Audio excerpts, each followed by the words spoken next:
Buenas noches para todos. Muchas gracias por conectarse y compartir esta reunión mensual que venimos haciendo con el Comité Científico de la Asociación de Kinesiólogos y Fisioterapeutas del Paraguay. Voy a poder aprovechar el material que tengo para compartir con ustedes.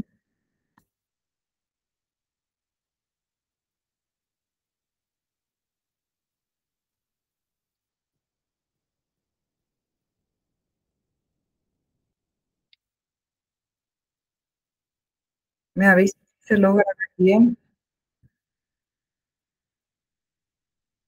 Se ve súper bien. Sí.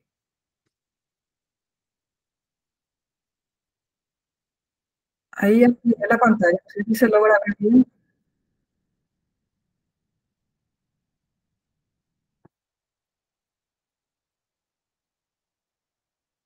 Creo que sí.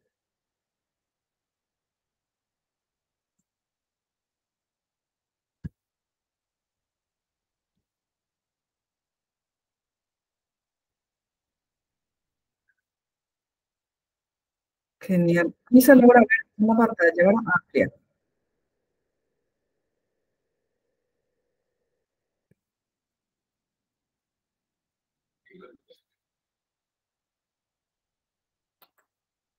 Bueno, vamos a dar inicio entonces a este tema que es fisioterapia respiratoria en neumonía.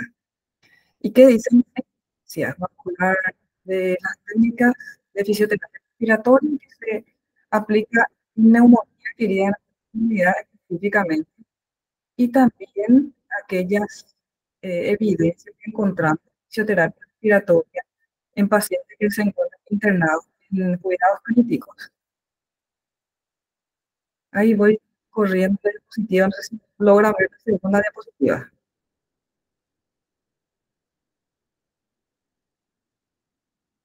¿Se logra ver? No, no se logra, profe. Entonces voy a achicar la pantalla porque, Ahí se cambió. sí. Bueno, voy a tratar de mandar imagen.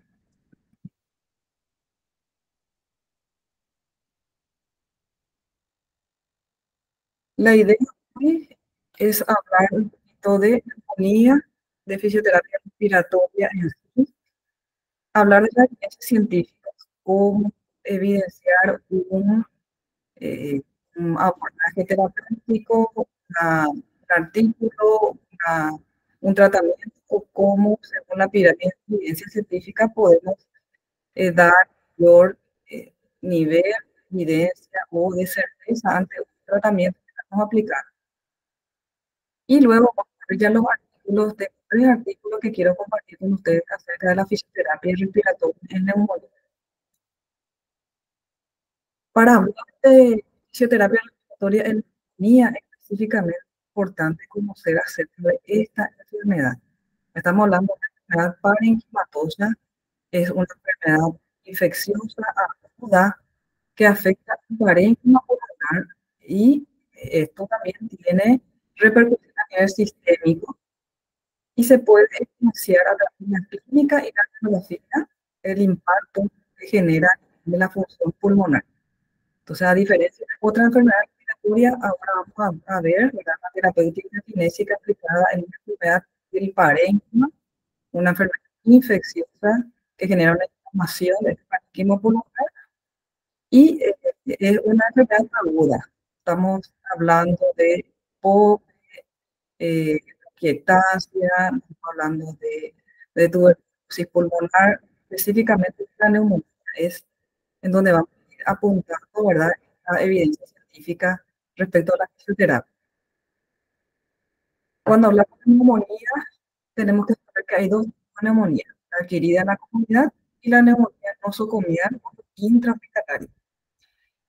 Los artículos que yo tengo para compartir con ustedes se trata de neumonía adquirida en la comunidad. Además, tengo un artículo que habla de fisioterapia respiratoria en cuidados críticos, que la mayoría de los pacientes acuden o están en terapia intensiva por neumonía intrahospitalaria o neumonía asociada a ventilación mecánica. Por eso me parece interesante mencionar estos artículos también.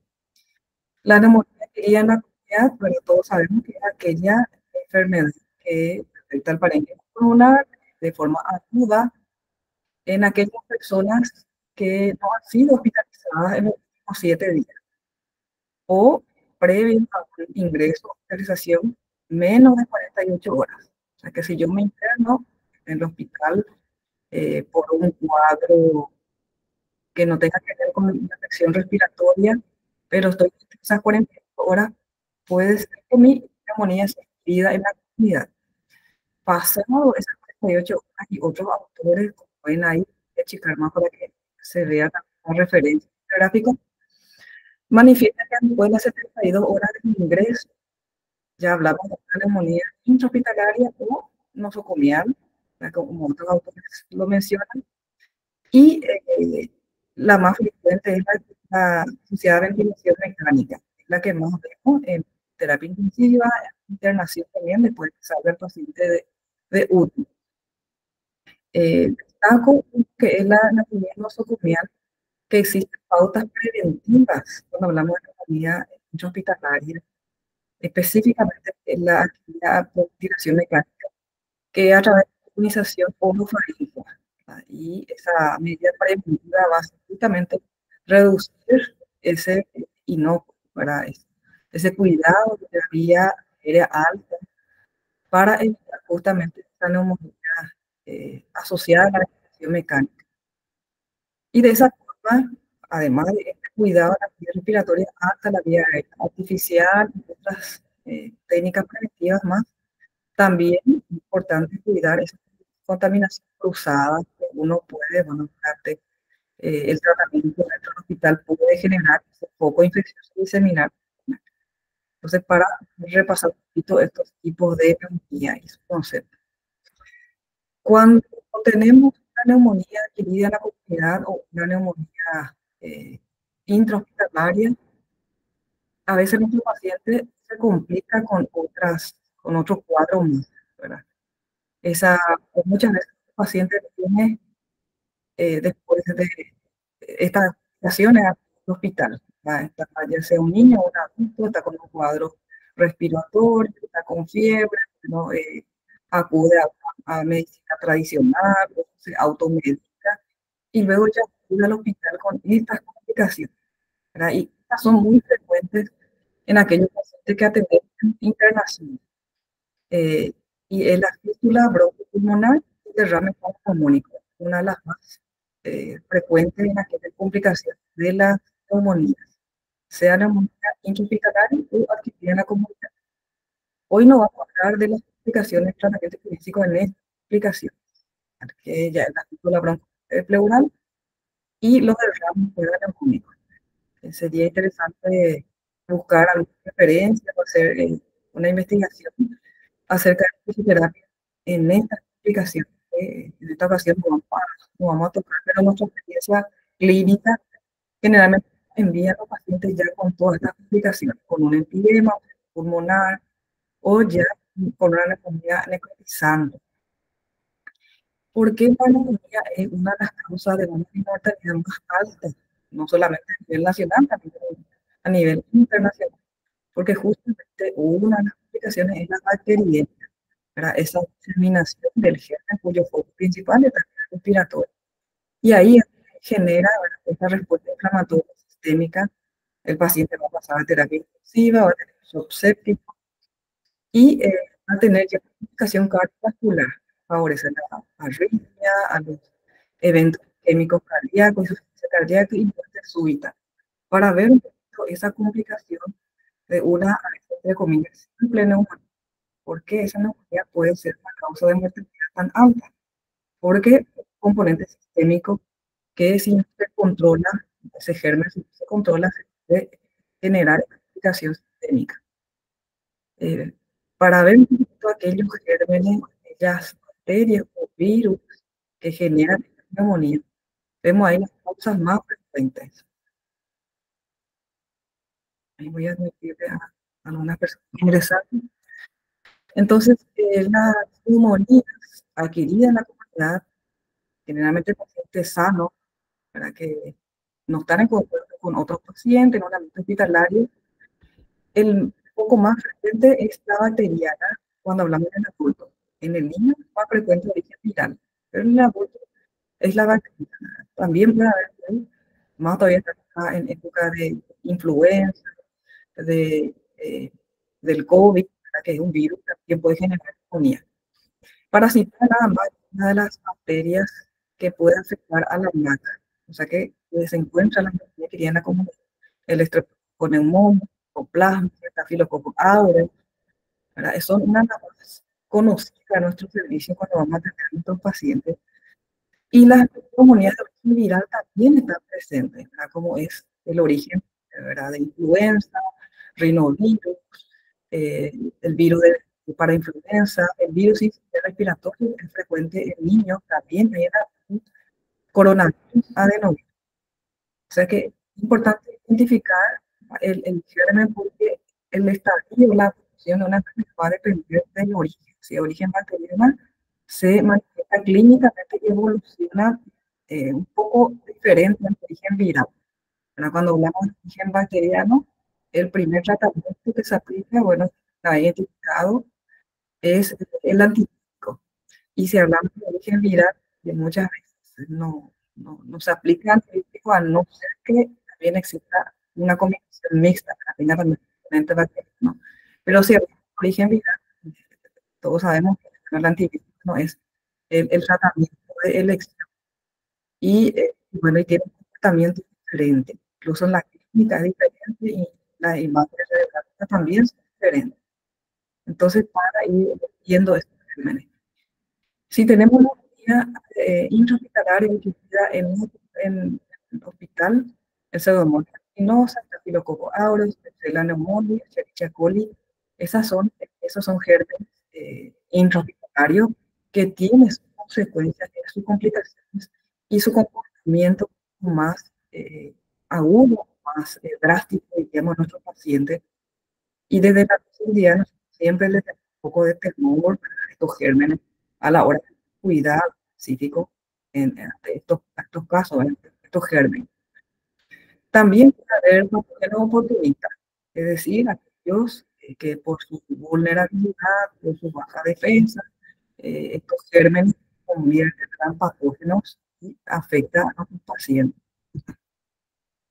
Me parece interesante también ver algunas imágenes de cómo se comporta, cómo se observa esa patológica o parénquima corporal en el caso de las neumonías. Una diferencia radiológica interesante que vemos pacientes con neumonía de origen bacteriano, neumonía de origen viral, es la consolidación. Acá en esta imagen estamos viendo consolidación o zona de condensación, que es típico de las neumonías generalmente de origen bacteriano. Cuando hablamos de origen viral, un comportamiento más dilatado y con mucho mayor atrapamiento aéreo, ¿verdad? No se ve muy definido esta zona de condensación. Como vemos en la primera imagen, está bien localizada la zona de condensación pulmonar o la zona de consolidación. Y ahí nosotros decimos una zona de opacidad, de mitad, de campo vacío. Y de este lado, bueno, en este caso estamos viendo que es del lado derecho. Esta imagen vemos que es de una paciente de mujer. Es importante identificar también si es mujer o varón, porque a veces dando la memoria tiene un comportamiento por la imagen radiológica que nos puede confundir con una zona de radiocapacidad. Pero acá sí está bien identificada la zona de radiocapacidad o de condensación basal localizada. En esta imagen del B ya vemos que esa neumonía, ¿verdad? Se observa famoso broncograma aéreo. Las neumonías, según el estadio o las etapas clínicas, en un primer momento tiene una clínica de consolidación, de condensación, comúnmente en los libros le llamamos hepatización roja. ¿Verdad? En esa primera etapa, hay mucha congestión, es típica de esta imagen A, es la que observamos en la radiografía. Y a medida que esas clínicas van funcionando, ¿verdad? Pues del tercero, cuarto, quinto día, donde empieza a generar ese cúmulo secreción, el paciente ya ve en esta zona de broncograma aéreo, en este caso localizado de vuelta a campo medio, base derecho. En esta imagen siempre observamos los ángulos fototécnicos para ver la presencia de derrame pleural, algún tipo de, voy a admitir aquí a las personas, si vemos que se encuentra la ocupación pleural, en el caso del derrame pleural, estamos también atentos a esa presencia. En varios artículos dice que la fisioterapia respiratoria está indicada o se deriva al fisioterapeuta ese tratamiento de fisioterapia respiratoria. Eso vamos a leer en los artículos. Y nosotros recibimos ese paciente con neumonía, le evaluamos la clínica, la radiografía, y a partir de ahí vemos qué podemos hacer con el paciente.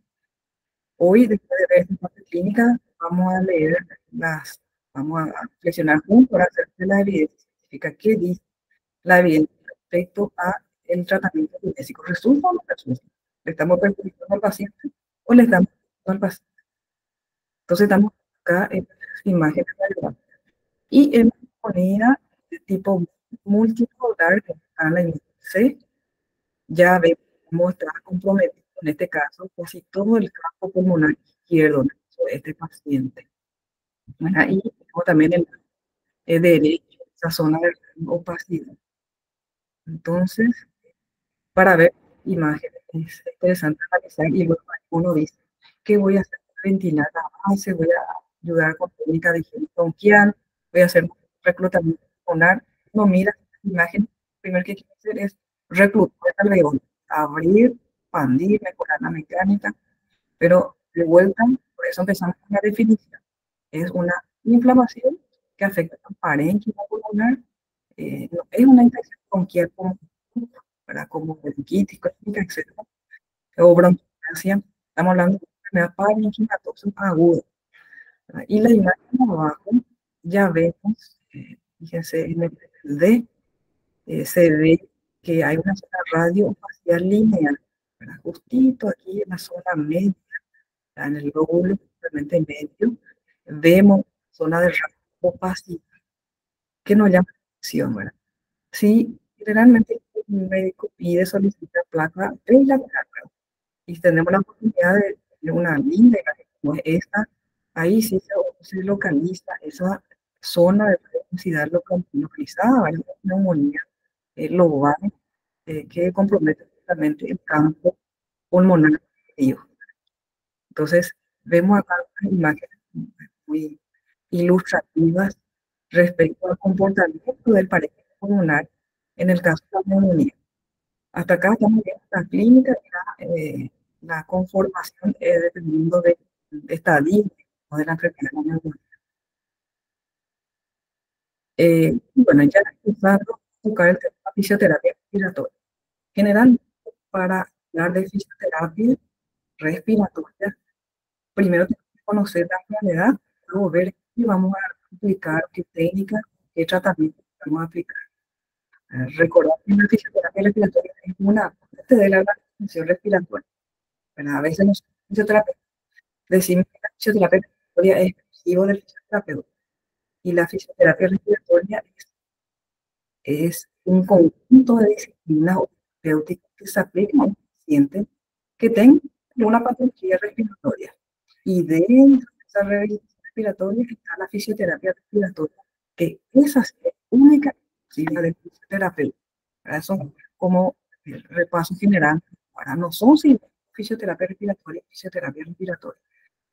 Y como dice ahí, conjunto, la rehabilitación respiratoria es un conjunto de tratamiento y multidisciplina en donde dentro de esa rehabilitación respiratoria está la fisiorespiratoria. Y la fisiorespiratoria incluye el conjunto de técnicas, el conjunto de ejercicios, el conjunto de maniobras físicas propias del fisioterapeuta que buscan mejorar la ventilación pulmonar, aclaramiento auxiliar, intercambio de gases, mejorar la función respiratoria, mejorar la disnea del paciente, la tolerancia al ejercicio y la calidad. Entonces, cuando vemos que todo eso hace la terapia respiratoria, lo primero que pensamos es la neumonía tiene gran paciente tiene la ventilación, tiene infecciones, tiene alteraciones de intercambio gaseoso, vemos que la saturación está baja, que necesita oxigenoterapia, vemos que empieza a hacer una mala mecánica respiratoria, vemos que tiene su famoso UQA o su disnea, y vemos que toda la diferencia del ejercicio por su vida cada vez está con esa dificultad. Entonces, no porque el paciente con neumonía tiene estas características implica que la asfixia respiratoria va a, vamos a decir, ayudar a elaborar las técnicas. Vamos a ir, les voy nomás adelantando un poquitito, pero vamos a ir respecto a las técnicas propiamente, cuáles son las que tienen cierto nivel de evidencia y cuáles son aquellas que no tienen nivel de evidencia, en este caso la neumonía. Entonces, tengo dos diapositivas más, podemos hacer un espacio de preguntas, ¿verdad? Ahí debatir un poquito acerca de la primera parte. Entonces, como estamos hablando de la neumonía, la fisioterapia respiratoria, y nuestro título justamente es la evidencia científica. Y cuando hablamos de evidencia científica, nos basamos en estudios de investigación, ¿verdad? No simplemente en nuestros libros, nuestros libros como el de Cash, el de cualquier otro libro, el de Sancho, el libro de Cristianos que usamos mucho como referencia, hay muchas técnicas quirúrgicas que nosotros vamos aplicando en la fisioterapia respiratoria. Pero en neumonía vamos a ir viendo qué dice la evidencia. No obstante, tenemos que saber que los niveles de evidencia, cuando yo voy a leer un artículo, tengo que saber qué tanto tiene de respaldo o de evidencia, ¿verdad? Ese tratamiento, ese resultado terapéutico. Y recordar que los niveles de evidencia tenemos nivel 1, nivel 2, nivel 3, nivel 4. El nivel 1 es el nivel más alto de evidencia científica y justamente entran los ensayos clínicos controlados, prospectivos, con evolución ciega, realizado con una muestra representativa. Ahí usa términos propios de la metodología de investigación. Hablamos de ensayos clínicos controlados, estamos hablando de población representativa y estudios prospectivos. No estamos hablando de un muestreo representativo, no estamos hablando de una experiencia clínica, no estamos hablando de estudios descriptivos, ¿verdad? Y cuando hablamos de muestras representativas, desde el punto de vista de la metodología de la investigación, implica tener un número de pacientes que representen a esa terapéutica que quiero demostrar que la ciencia que resulta. Entonces, fijémonos, ¿verdad? El nivel de evidencia uno tiene un rigor científico que implica todos estos aspectos, ¿verdad? Un muestreo aleatorizado, el objetivo tiene que estar claramente definido, los criterios de inclusión y de exclusión tienen que estar claramente definidos. O sea que si yo tomo 400 pacientes para demostrar, porque tú consigues 400 pacientes que tienen neumonía, voy a evidenciar que la fisio respiratoria resulta, entonces para aquí mi criterio de inclusión y exclusión, además de que no es un muestreo aleatorizado, posiblemente el criterio de inclusión tiene que estar bien definido. O sea que el paciente tiene que tener ciertas características, así como si somos 5 fisioterapeutas que aplicamos, 5 tenemos que aplicar una técnica con la misma intensidad, el mismo patrón de actividad o de terapéutica. Por eso que a veces la kinesiología cuesta un poquitito medir resultados desde el punto de vista metodológico, porque cada uno tiene una manera, una técnica, un abordaje que puede cambiar esa variable de estudio.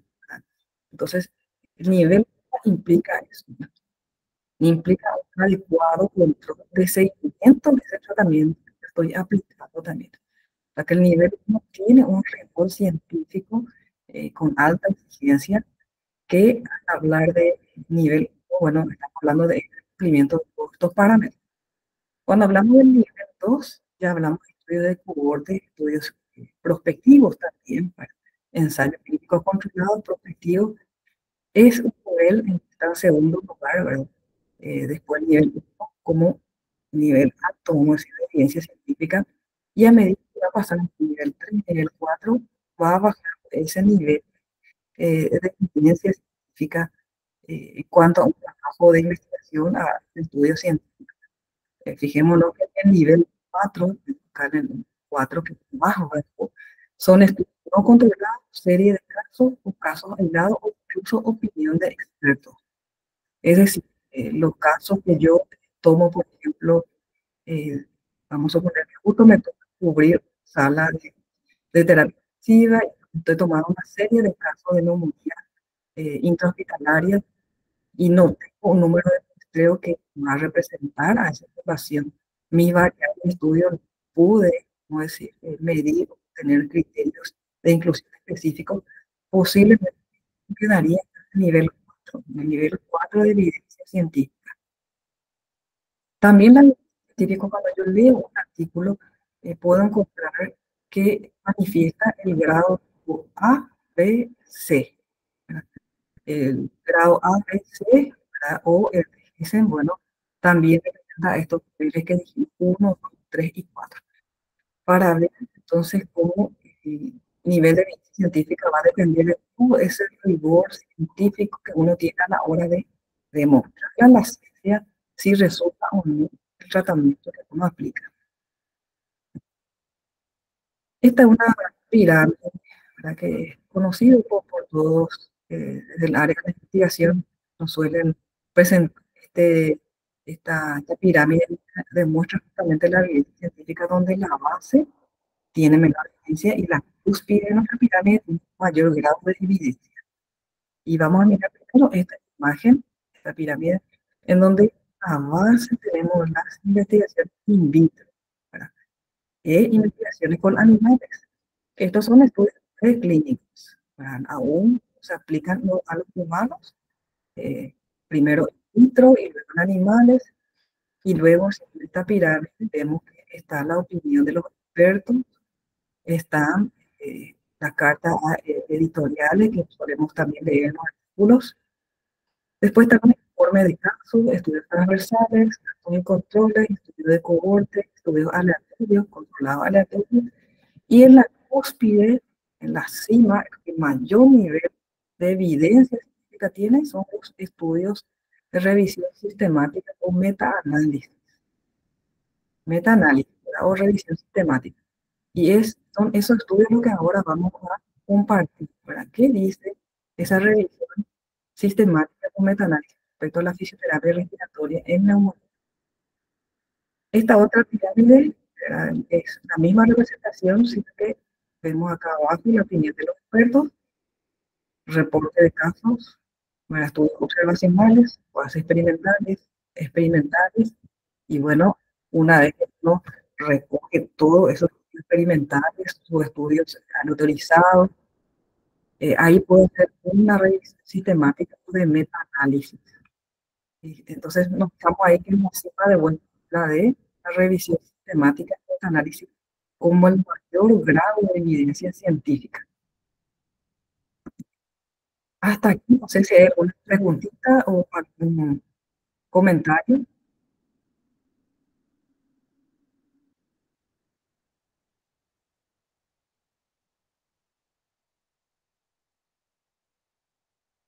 Ningún. Espectacular, Lice. Clarísimo. Sí. Qué suerte que tiene. Entonces, para la evidencia científica en la neumonía, me parece interesante tener en cuenta esa evidencia científica porque nosotros a veces en el grado vamos aprendiendo técnicas kinésicas tradicionales, convencionales, también las técnicas kinésicas no convencionales, y tenemos un montón de herramientas, no sabemos seleccionar y no sabemos elegir, pero antes de aplicar tenemos que hacer el análisis clínico, el juicio clínico, esa evaluación y conocer la enfermedad. Decía un colega, si yo no tengo bien consolidado mis ciencias básicas, si yo no conozco bien la anatomía, la patología, no voy a poder dar tratamiento. Entonces, entender que estamos hablando hoy de la neumonía, que es la enfermedad del parénquima pulmonar, significa que el problema está ahí a nivel alveolar. Como fisioterapeuta, nosotros nos preguntamos, el problema está a nivel del parénquima, los alveolos. Yo quiero limitar tarro, cómo respire mejor, tiene saturación. Y recordé en pandemia, ahora pues poníamos a una de nuestros pacientes que estaba con tenía COVID de origen viral, porque le colocamos prono y el resultado no resultaba. Entonces, entender un poquito acerca de la patología, luego ya ver la evidencia, porque de eso vamos a ir viendo en este segundo espacio. Entonces, tengo un artículo que quiero compartir con ustedes. Este es del año 2012, tengo otro del 2018 y otro son 4 artículos del 2012, hay otro en 2018, en 2022 y uno del 2023. Así brevemente vamos a ir hablando solo del resumen. Esta diapositiva que voy a compartir con ustedes, si quieren descargar el artículo, pueden descargar. Entonces, este es del año 2012 y el título dice eficacia y seguridad de la terapia respiratoria en pacientes adultos con neumonía adquirida en comunidad. Entonces, ya habla de la eficacia y la seguridad. Pone esos primeros términos ahí. Seguridad. ¿Por qué seguridad? Eficacia, sirve, no sirve, resulta, no resulta. Y desde el año 2012 este estudio, y como vemos acá, en el resumen, marquen con algunos colorcitos para poder resaltar, tiene en cuenta la eficacia de la fisioterapia respiratoria en la neumonía adquirida en la comunidad. Y dice como primer enunciado que es la neumonía adquirida en la comunidad, es una de las más solicitadas por los fisioterapeutas para su aplicación de fisioterapia respiratoria. Y dice acá que ha demostrado su evidencia efectiva a nivel clínico. Entonces, ya empieza el artículo mencionando que es alta la demanda de atender a nuestros pacientes con neumonía, pero finalmente dice sin tener una eficacia clínica. También la parte teórica de este artículo habla de la teoría que todos aprendemos en la universidad acerca de la fisioterapia respiratoria, como dijimos el concepto, ayuda a mantener las vías aéreas limpias, libres de secciones, facilita la eliminación de secreciones bronquiales, mejora el intercambio de gases, todo lo que dijimos del concepto de la fisioterapia respiratoria, de vuelta utiliza como un marco introductorio este artículo. Y este artículo es una revisión bibliográfica, una revisión de artículos en donde busca identificar la eficacia y la seguridad de la fisioterapia respiratoria en NAC. Y de los artículos que analizó, fueron seis ensayos clínicos controlados. Hemos dicho que el ensayo clínico controlado está ahí, está arriba de el análisis y ahí abajito del análisis están los ensayos clínicos. Entonces, en esta investigación, estos investigadores recogieron 6 ensayos clínicos controlados, ¿verdad? En donde dice que se aplicó 4 modalidades de fisioterapia respiratoria. Entonces, para hablar de la fisioterapia respiratoria hay una alta cantidad de técnicas y subtécnicas otra vez, y en esta investigación agrupó 4 tipos de fisioterapia respiratoria: la convencional, la terapia osteopática, otra terapia no convencional que se llama psicoactivo o técnica de respiración, y el otro grupo son aquellas técnicas de respiración con presión positiva, presión respiratoria positiva. Entonces, esta investigación agrupó el resultado. ¿Sirve la fisioterapia convencional? ¿Sirve la fisioterapia no convencional? ¿Sirve la fisioterapia osteopática? ¿Sirve los ejercicios con la presión positiva expiratoria? ¿Verdad que le mandamos?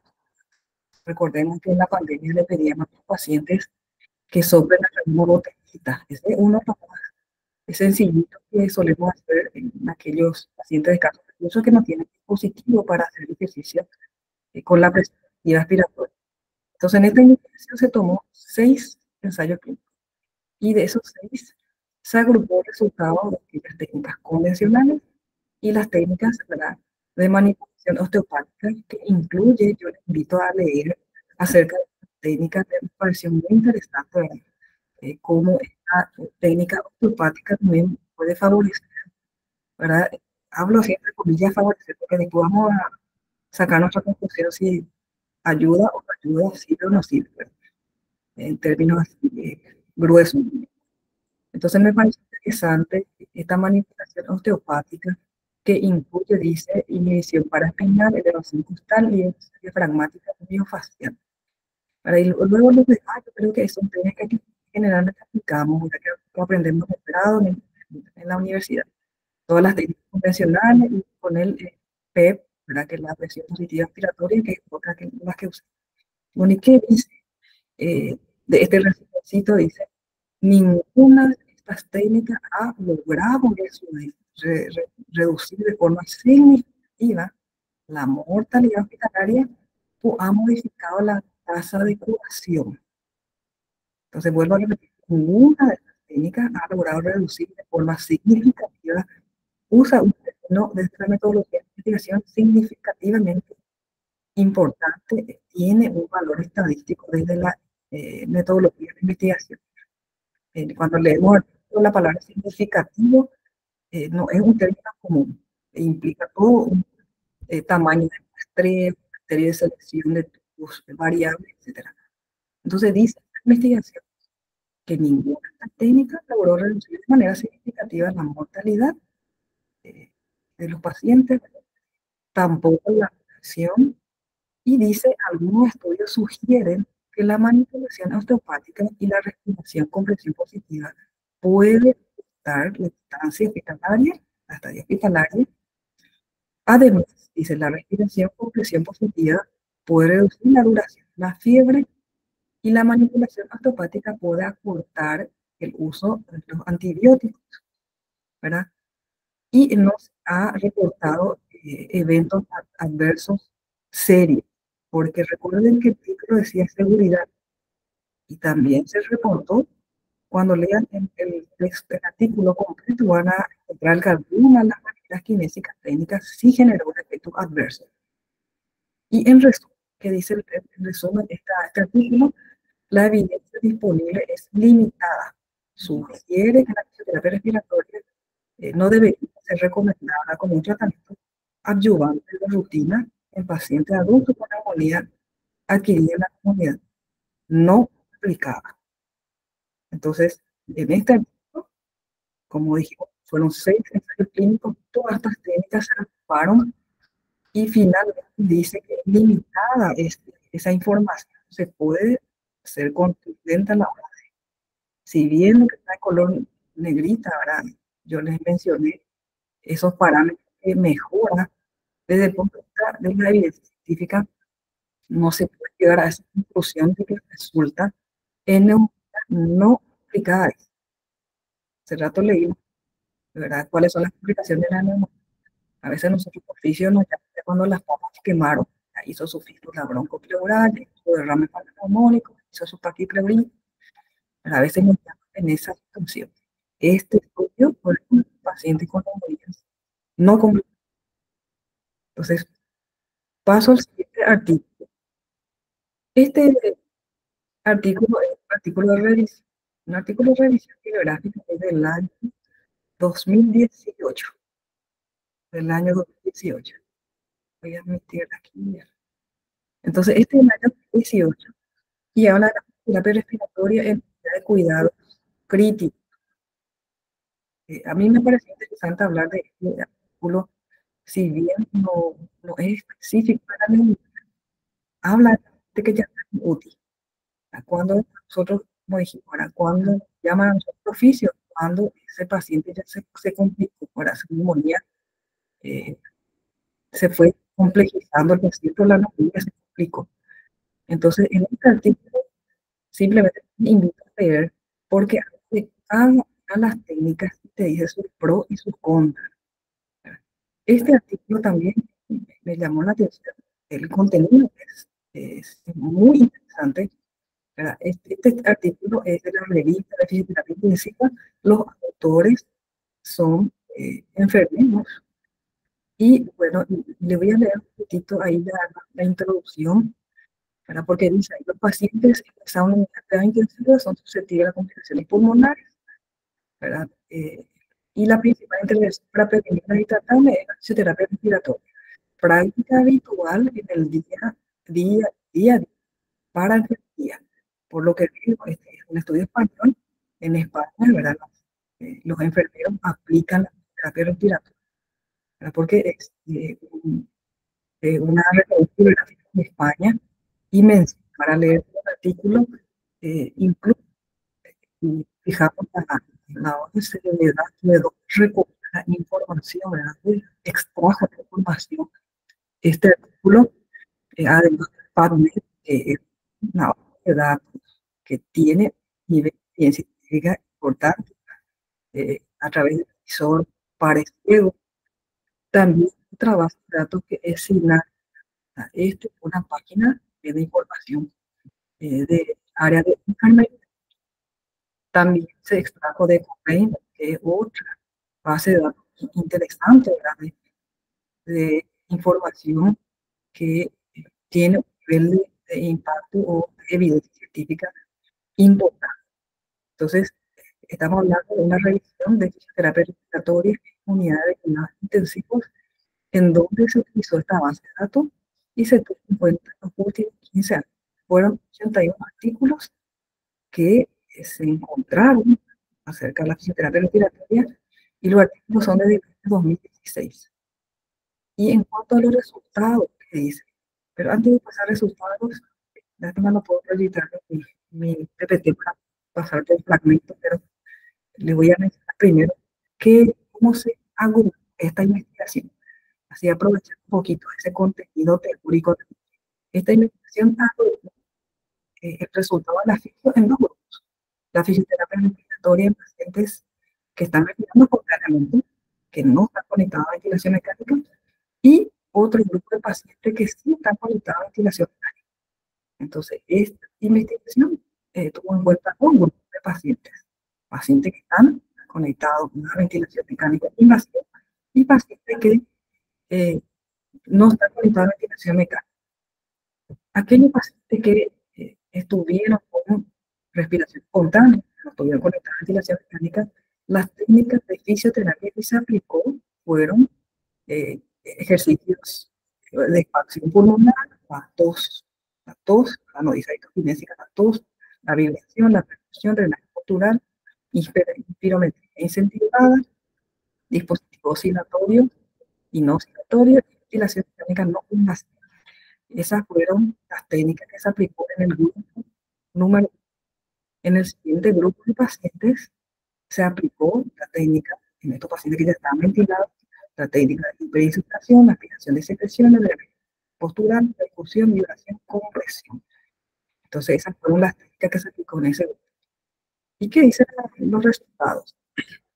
Dice la clínica de expansión pulmonar, la tos, vibración, percusión, drenaje pulmonar, espirometría incentivada y sistema oscilatorio y no oscilatorio presentan controversia en cuanto a la eficacia como método de fisioterapia respiratoria. En cambio, la ventilación mecánica no invasiva muestra clara evidencia de su beneficio. En el paciente intubado, la hiperinsuflación manual y la aspiración de secreciones son eficaces para la prevención de las complicaciones respiratorias. El resto de los métodos de fisioterapia respiratoria aplicados aisladas no han demostrado una clara eficacia. Entonces, ¿qué me dice el resultado? Que se tomaron dos grupos de pacientes. El paciente que no estuvo ventilado encontró que la ventilación mecánica no invasiva resulta, y en el caso del paciente que está intubado, resulta esa hiperinflación manual, resulta también las técnicas de aspiración de secreciones. Y como punto ahí al final, menciona que estas técnicas de manera aislada no han sido demostradas claramente. Usemos, saltemos la palabra aislada, así solita no resulta, pero combinadas sí resulta. Yo le voy mencionando nada más que la combinación de técnicas sí resulta, porque más adelante la discusión va diciendo. Y bueno, y dice, entonces, que la literatura muestra que la terapia combinada es la más eficaz. Acá vemos la conclusión. Entonces, en este artículo que dice que la combinación de técnicas es la más eficaz. Este artículo tiene varios aspectos, la letra chiquitita, mi idea era que se proyecte desde aún.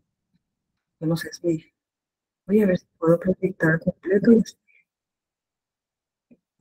a ver si me permite. Veo que a ustedes no les.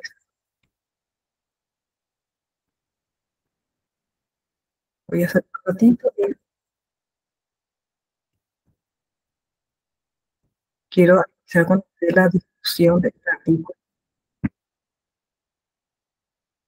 Si me permiten de vuelta un ratito, voy a proyectar.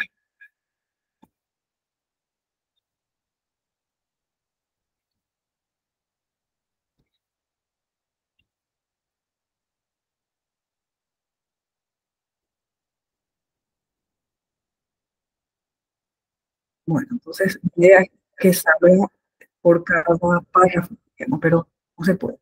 Entonces, le voy a ir mencionando qué dice la discusión de este artículo. Dice, en cuanto al paciente con respiración espontánea, se encuentra clara evidencia de la eficacia de la ventilación mecánica no invasiva como método de fisioterapia respiratoria en pacientes postquirúrgica patología respiratoria. Entonces, resaltamos de vuelta, la fisioterapia a través de la ventilación mecánica no invasiva resulta. Sin embargo, respecto a otros métodos de fisioterapia de manera aislada, es limitada.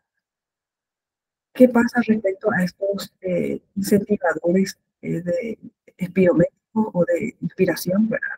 Incentivada? ¿Qué dice este artículo? Dice la ICE, para que justamente este espirómetro de incentivo es un método ampliamente utilizado en el que existe mucha controversia. Esto puede deberse a la dificultad para realizar estudios controlados y confirmar su beneficio en la prevención de complicaciones o la disminución de la estancia hospitalaria. Entonces, todos estos dispositivos que le mandamos a comprar a nuestros pacientes, online, Flow, Show, Flutter, etcétera, todos estos dispositivos son, eh, necesitan, vamos a decir, más estudios o estudios controlados para demostrar científicamente que resulta. En cuanto a los pacientes intubados, se encuentra que la hiperinsuflación es claramente eficaz para mejorar la capacidad pulmonar y disminuir las complicaciones respiratorias.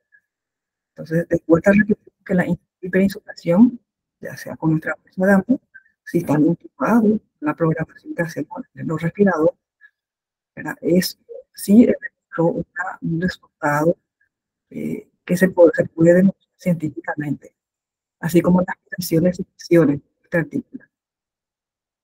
Y acá vemos en color rojo, y se acaba de destacar que la eficacia de los diferentes métodos de terapia respiratoria aumenta cuando su uso se hace de manera conjunta.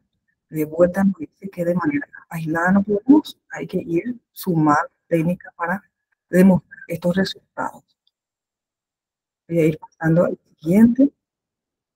Este es otro artículo que encontré en el año 2022. Está en, yo le voy a pasar el link para que tengan y puedan descargar. Entre los artículos, todos son de acceso libre, excepto este artículo anterior.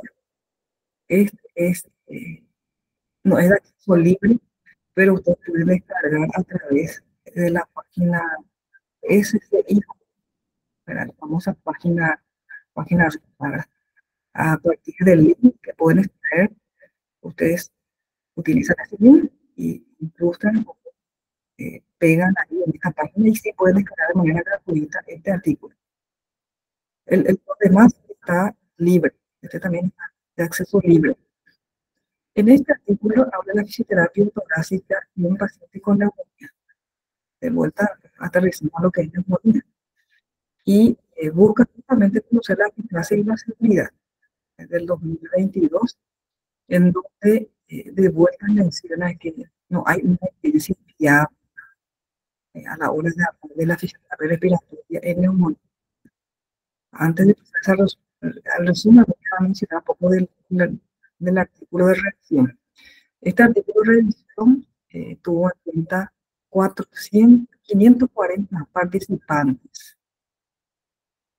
Fueron se aplicaron 5 tipos de fisioterapia torácica. Entre ellas está la fisioterapia torácica, la fisioterapia respiratoria convencional, el ciclo activo de la respiración, el tratamiento de manipulación neuropática, ¿verdad? Que es una aplicación terapéutica, fuerzas guiadas manualmente. O sea, también estudió aquellos pacientes que recibieron la técnica de presión expiratoria positiva, dijimos, por los dispositivos, y aquellos pacientes con oscilación de alta frecuencia a nivel torácico, aquellos dispositivos de alta frecuencia que generan esa vibración bronquial y que permiten generar la secreción.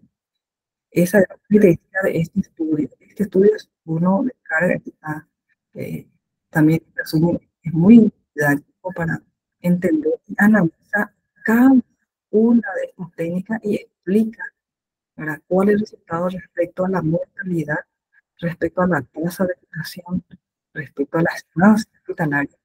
Entonces, muy interesante si uno descarga el artículo, explica cada una de estas técnicas y dice su aspecto positivo y su aspecto negativo en cuanto a la estancia hospitalaria, en cuanto a la duración de las fiebres, incluso, en cuanto a la duración de la ventilación mecánica.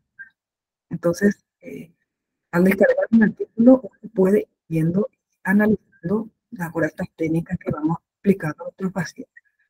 Voy de vuelta al resumen. Esta revisión bibliográfica del año 2022 dice: la certeza de la evidencia es muy baja debido a la limitación de la investigación, al escaso número de pacientes o la imprecisión de los resultados. Los efectos estimados del tratamiento fueron muy poco precisos. Dice: evidencia de certeza baja indica que algunas fisioterapias podrían acortar ligeramente la estancia hospitalaria, la duración de la fiebre, el tratamiento, la duración del tratamiento con el antibiótico, la estancia en unidad intensiva, así como la restricción mecánica, pero debe explorar más a fondo. ¿Verdad? Cuando nosotros leemos, primero leemos el artículo y en el resumen ya nos dice que no hay evidencia, ¿verdad?, que no hay una certeza de que resulte, pero cuando usan estas palabras muy sutiles que dicen, ¿verdad? Acá dice: la certeza de evidencia es muy baja debido a las limitaciones y las investigaciones, teniendo en cuenta el escaso número de participantes. Y dice que la certeza es baja, ¿verdad? Como no dice nunca, ¿verdad?, sino que habla que es una certeza baja respecto a los resultados de los hallazgos de estas investigaciones. Sin embargo, cuando uno está en investigación, tiene que ser pues blanco, pues negro. No hay gris en la investigación científica. Finalmente, cuando hablamos de la ciencia, no hay esta evidencia que consolida una respuesta positiva, llega finalmente a la conclusión en donde dice ahí, ¿verdad?, sin evidencia fiable, acá está subrayado, rojito. Entonces, este es del año 2022. Y este es el último artículo del año 2023, en donde usa prácticamente los mismos ensayos clínicos. Ahí este artículo se publicó en el año 2023. Una colega argentina que suele venir a nuestro país, que suele dar charlas a nuestro país. Recuerdo que la colega María Guerrero también dio una charla sobre este tema el año pasado, que fue una asociación de kinesiólogos, y ya entonces tenía su estudio preliminar, antes de la pandemia. Ella nos decía, que hay poca evidencia y que prácticamente no tiene resultados de la fisioterapia, no hay resultados acerca de la fisioterapia respiratoria en la neumonía adquirida en la comunidad. Entonces, en esta revisión bibliográfica justamente se busca conocer, ¿verdad?, ese resultado de la fisioterapia en pacientes internados. En este trabajo de investigación, los investigadores que están aquí excluyeron a la terapia osteopática. De estos estudios, hay 5 estudios, en el anterior hay 6, en este caso hay 5 estudios, y cuando uno lee el extenso del artículo, explica que no se tuvo en cuenta la terapia osteopática, no porque no resulte, sino que porque es una terapia convencional ampliamente conocida por los fisioterapeutas. Uno tiene una formación independiente Está paralelo a lo que estudia en el grado, que es una especialidad, grado, la terapia osteopática o la terapia de manipulación eh, que aún puede aplicar en pacientes respiratorios. Por eso dice que este estudio no incluyó esas técnicas. Y de los 5 trabajos de investigación, incluye todas las técnicas de kinesiología de terapia respiratoria que ya estuvimos mencionando. Y de vuelta, subrayamos ahí que no hubo un resultado positivo, ¿verdad? Que no hay evidencia que respalde que de manera rutinaria la terapia respiratoria resulte en pacientes con neumonía de la comunidad.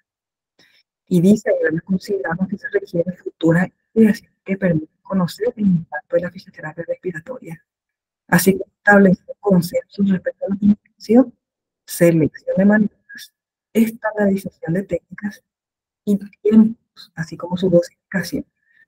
Qué interesante esa conclusión, ¿verdad? Porque acá en la institución ya los investigadores nos mencionan que ese, el consenso de la indicación de fisio, de hacer fisio o no hacer fisio, es importante llegar a ese consenso y también poder seleccionar las técnicas y no solamente saber seleccionar, sino que saber dosificar las técnicas.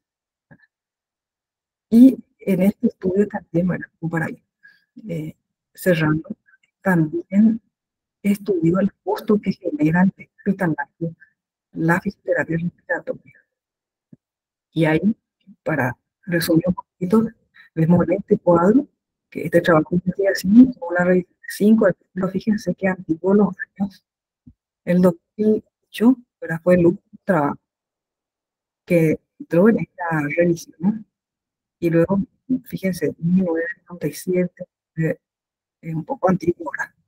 Un poco antiguo. Esta revisión de 2023, pero de la base de datos que tuvo recabar ese ritmo científico que hemos hablado anteriormente, tuvo en cuenta estos estudios. Fíjese, de Suiza, Suecia, de Estados Unidos, de Reino Unido, y tuvo en cuenta trabajos, este último de 2008 fue un estudio de observación analítico.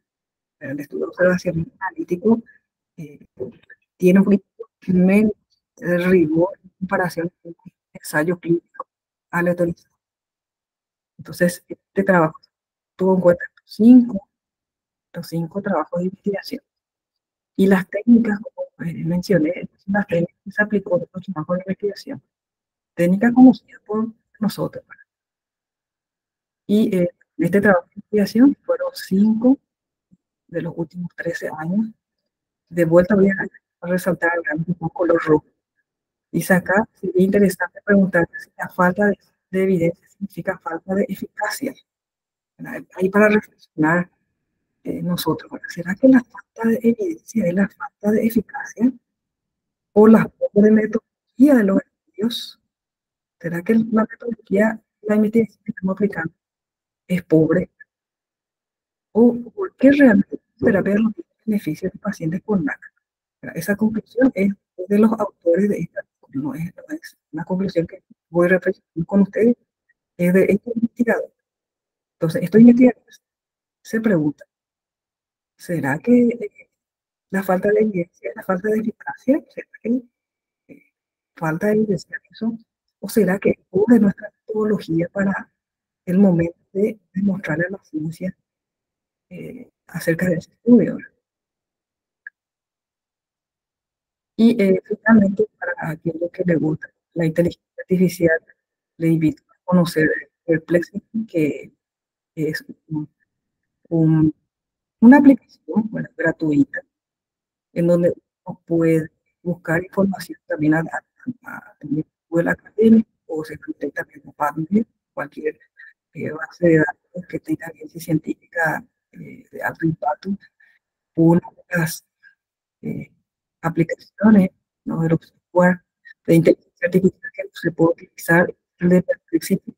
Y nada que yo le menciono es porque cuando busca evidencia científica en fisioterapia respiratoria, la base de datos Perplexity, que es la inteligencia artificial, nos rescata estos artículos que fui contra también en la búsqueda a través de buscadores para académicos, que es más sencillo. Y bueno, como conclusiones me puse a ir. A mí me toca trabajar con estudiantes de verano, eh, eran una hospitalaria, me toca estar como tutora en tipo de práctica. Mi última experiencia ha sido más en sala de integración, pero tuve la experiencia de pasar por terapia intensiva también, CUR también, área de pediatría, y verdaderamente hay alta demanda de fisioterapia en pacientes con neumonía. ¿Verdad? Pacientes con neumonía ya nos llama a nosotros los fisios. Y nosotros terminamos el trabajo de fisioterapia respiratoria y le vemos también al paciente, ¿verdad? No será que es autoestima nomás para todos los fisios, ¿verdad? El paciente nos dice, me siento mejor, Saturno mejor, la clínica, la junta, a veces en ese momento terminar la sesión, observamos cierta mejoría.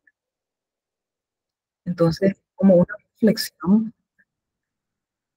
¿sirve la terapia respiratoria en humana? ¿Sirve o no sirve?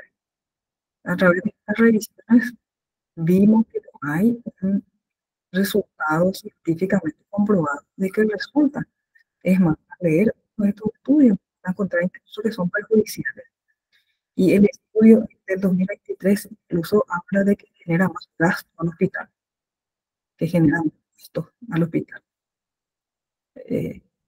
Entonces, sirve, desde la ciencia, hoy fue claro de que hay un sólido resultado positivo acerca de la fisioterapia respiratoria. Después se puede mejorar la investigación de la fisioterapia respiratoria y tener más datos.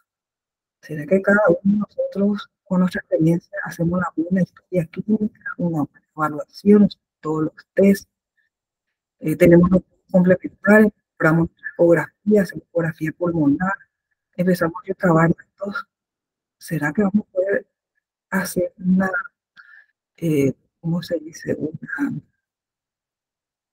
Bueno, trabajo de investigación, ¿verdad? Una, un revancha, vamos a decir, a la ciencia, es decir, verdaderamente esta es mi base de datos, yo hice esta investigación, puedo decir, con esta muestra probabilística, con este estudio utilizado, que resulta una reflexión nada más que hago. Después, ¿qué nos falta para hacer fisioterapia? ¿Qué nos falta a nosotros los kinesiólogos para finalmente elegir técnicas más actualizadas y técnicas que verdaderamente tienen una mayor solidez en cuanto a los resultados kinésicos? ¿Qué nos falta? Falta seguir las investigaciones, las investigaciones, nos falta hacer estas reuniones, debatir juntos, nos falta hacer estudios céntricos, qué tal le va con el protocolo a los colegas que están en terapia, de IPS, qué tal le va con el protocolo que están aplicando los colegas que están en el ministerio, qué tal le va a los colegas que están en clínicas. Entonces, fisioterapia nos da evidencia, juntándolo y haciendo nuestra propia, y siempre nosotros consumimos investigación, pero no podemos generar investigación. Y bueno, nuestras técnicas están bien aplicadas, están bien indicadas, estamos haciendo bien, estamos generando broncoespasmo. Eso también hay que decir que nosotros súper bien, siempre nos va a proteger los llanos porque a veces se le intubó el vacío, se le intubó porque hizo broncoespasmo, se le intubó porque desapuró. Recordar que la técnica kinésica no termina en ese momento de terminar el resultado de la crisis respiratoria, no termina en ese momento de terminar la sesión, puede haber un efecto residual al terminar la física. Eso, cuando lean los artículos respecto a la precaución, tengan en cuenta la precaución. En pediatría de ninguna manera que se usa, ¿verdad? Eh, no se usa en pediatría. En adultos, cuando ya los artículos en donde está demostrado las técnicas se confirman, pero me gustaría que vean bien los artículos. Entonces, estamos aplicando bien las técnicas, estamos indicando bien las técnicas. Y mi última reflexión es, ¿y nuestra experiencia clínica qué dice? Como le estaba comentando, terminando la sesión, y si el paciente me dice que se siente mejor, yo observo los parámetros clínicos que mejoran, pero quedamos con la clínica y dejamos de lado la evidencia científica. Entonces, hasta ahí mi exposición, estoy abierta a las preguntas. Aquí le paso la última diapositiva que pueden escanear y ya tiene la exposición en PPT. y bueno, artículos que pueden ir cargando, leyendo con mayor detalle. No sé si hay preguntas en el chat, pueden activar sus micrófonos.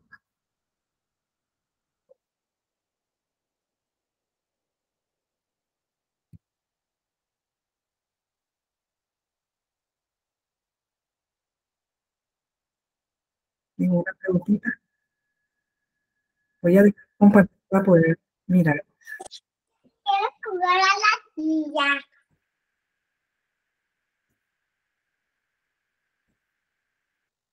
En el chat no hay ninguna pregunta. Ninguna pregunta de asistencia, le voy a pasar eso de la asistencia para poder tener certificado de participación. Ahí comparto de la asistencia para el certificado. No sé si alguien quiere contar su experiencia o mencionar.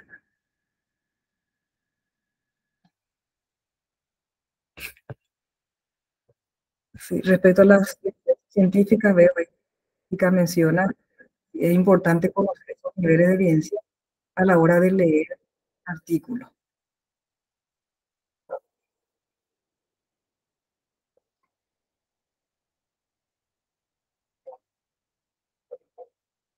Genial. ¿Alguien quiere comentar su experiencia?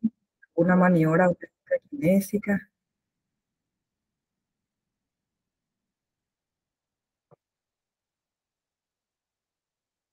Adelante, Cristian. Hola, ¿qué tal? No sé si se me escucha bien. Sí, Bien, yo más que nada podría aportar en la parte de terapia manual, principalmente la terapia manual osteopática. Yo utilicé mucho, sobre todo en la época de pandemia, porque la mayoría de los pacientes, ¿verdad? Aparte de cursar con, o sea, la mayoría cursaba con dificultad respiratoria y esa dificultad respiratoria les llevaba a ellos a utilizar musculatura accesoria. Entonces había mucha tensión principalmente en ecón, en escalenos, trapecio superior, en pectorales. Y a mí utilizar técnicas para tejido blando en esas zonas específicamente ayudaba muchísimo al paciente a mejorar sobre todo la mecánica respiratoria. Para otros pacientes, ¿verdad? Hipersecretivos, algunas técnicas manuales aplicadas directamente al tórax para mejorar un poquito la expansión, también me ayudaba para aumentar la capacidad pulmonar del paciente.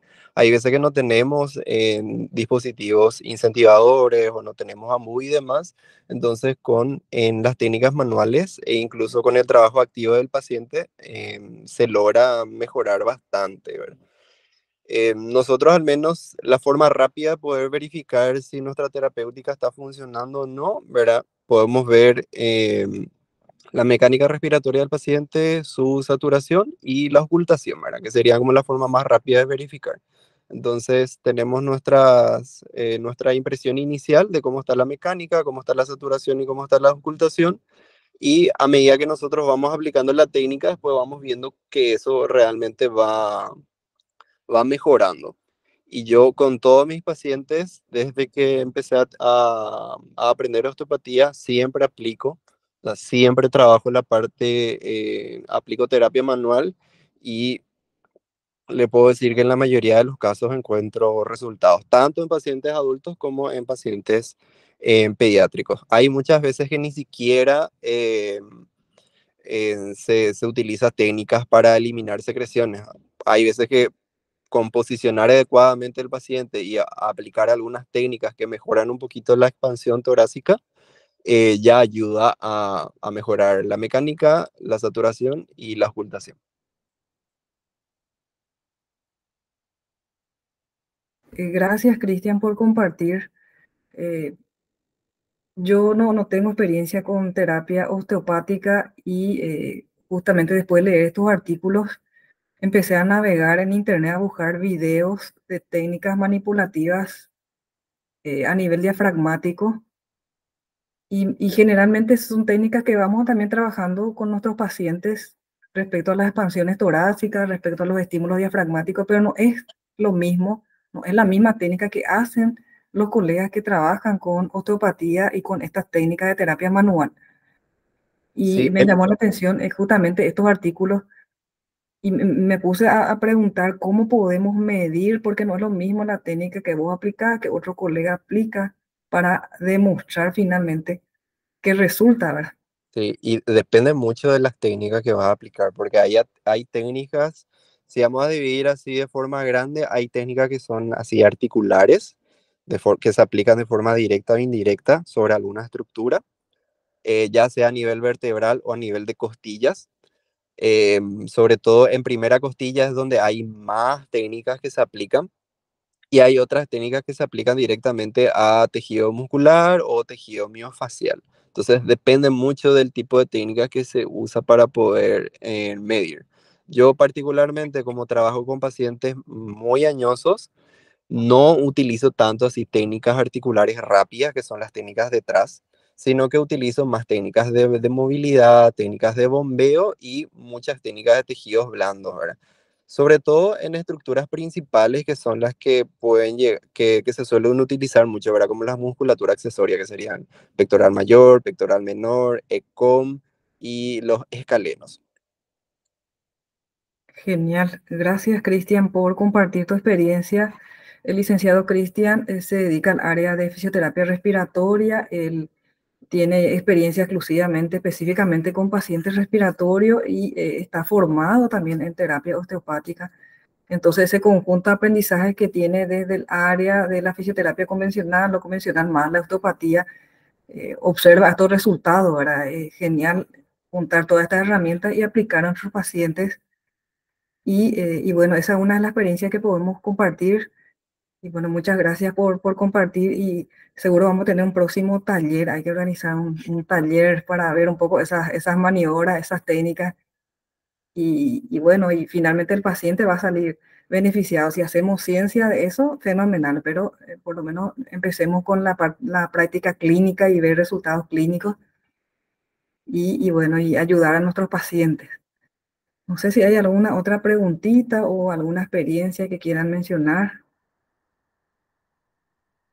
Sí, la licenciada Estefanía también aplica terapia osteopática, dice, en terapia intensiva. Sí, como primera instancia, dice. Genial eso. Una colega pregunta acerca del clapping en neumonía, en NAC. Las técnicas de percusión prácticamente ya están en desuso, también en pacientes adultos. La técnica de percusión o de clapping se observa cuando lean estos artículos, se observa mayor resultado en bronquiectasias. En neumonías no. En bronquiectasias y pacientes que tengan tuberculosis pulmonar, ¿verdad? Es ahí donde se observa ese resultado, pero en pinza usamos esa palabra resultado porque hay que ver otra vez los pros y los contras, porque el clapping o la percusión también tiene efectos adversos, ¿verdad? También genera genera desaturación, genera broncoespasmo, broncoconstricción. Decía un profesor, si viene alguien te saluda en la espalda, ¿verdad? Te da el golpeteo en la espalda, vos no tenés catarro, y si así vas a toser igual, decía, ¿verdad?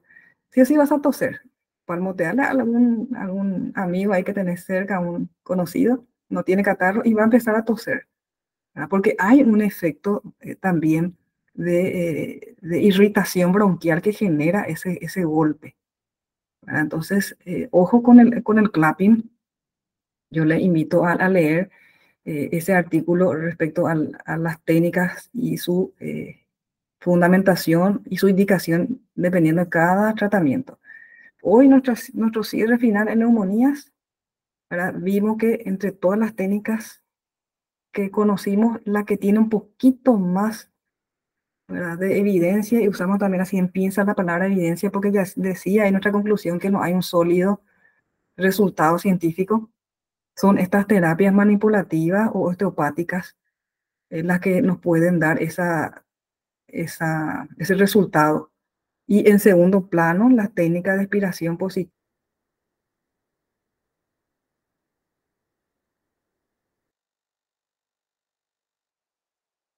o las tradicionales. ¿Verdad? No obstante, nosotros estas técnicas estamos aplicando a nuestros pacientes y vemos un resultado clínico, pero ojo que podemos estar generando daño si no usamos con cuidado y no usamos la técnica como corresponde. ¿Verdad? Es así una conclusión final que yo entrego, además de leer estos artículos, también como docente, ¿verdad? Porque nosotros como docentes de aula tenemos que enseñar a nuestros alumnos las técnicas tradicionales, convencionales, no convencionales y las últimas que están actualizadas. Entonces, ese es el mensaje final que yo les entrego. No hay evidencia científica, contundentemente no hay evidencia científica en neumonías adquiridas en la comunidad. Estos artículos tratan de neumonía adquirida en la comunidad. No hay evidencia científica de resultado acerca de la fisioterapia respiratoria. Ahora bien, aquellas neumonías complicadas ya, que están con su atelectasia, que están con su derrame, que están con su fístula, ahí nos suelen llamar a nosotros los oficios y bueno, ya posiblemente ese resultado positivo que estamos viendo es porque esa patología pleural fuimos resolviendo, esa patología de la musculatura respiratoria se fue resolviendo. Pero el problema parenquimatoso de esa neumonía, el problema del parénquima y nuestros alveolos con secreciones y congestivos, no hay fisio que resulte. No se exprime ese pulmón congestionado con la fisioterapia respiratoria. Y la neumonía, recordar que es un problema del parénquima pulmonar, no es de los bronquios, es del parénquima pulmonar. Entonces, con eso creo que ya voy cerrando, me parece que no hay más preguntitas. No sé si alguien más quiere dar un aporte, una experiencia. Y así como decís, dicen, nosotros sobre el parénquima como tal no podemos intervenir, pero eh, la producción en general de la neumonía son las secreciones y esas secreciones son las que ocupan, ¿verdad? La luz de las vías aéreas. Y nosotros con una buena ocultación podemos nosotros utilizar técnicas para ayudar a movilizar eso que está ocupando la vía aérea, ¿verdad? Como las neumonías van a ocupar más la vía aérea periférica, entonces trabajar con flujos más bajitos, más laminares, son las que ayudan a movilizar eso. Y una vez que las secreciones están en vías aéreas más intermedias y altas, ahí sí se puede utilizar modificaciones de flujo más rápido, como técnicas de exhalación forzada, para ayudar finalmente a eliminar. Entonces yo creo que todo parte también, si bien no hay mucha evidencia, en la práctica clínica uno se va dando cuenta de cómo aplicar esto y todo depende realmente de una buena evaluación, de saber exactamente dónde está el problema o dónde hay mayor ocupación y saber qué técnicas aplicar para poder ayudar a favorecer o a permeabilizar más bien la vía aérea hasta que esa vía aérea después posteriormente se vaya recuperando, ¿verdad? Así es, así es. Muchas gracias, Cristian, por tu aporte. Y bueno, muchísimas gracias a los colegas estudiantes que se conectaron. Esta clase va a quedar grabada. Posteriormente alzamos en el canal de YouTube. El material en PPT también está disponible para que puedan descargar. Y bueno, a seguir leyendo los artículos y creciendo, ¿verdad? A nivel académico, científico, para ofrecer el mejor tratamiento a nuestros pacientes. Nos encontramos entonces el próximo mes con otro tema de revisión científica. Y bueno, muchas gracias a todos, que tengan un descanso y nos vemos la próxima. Chao, chao.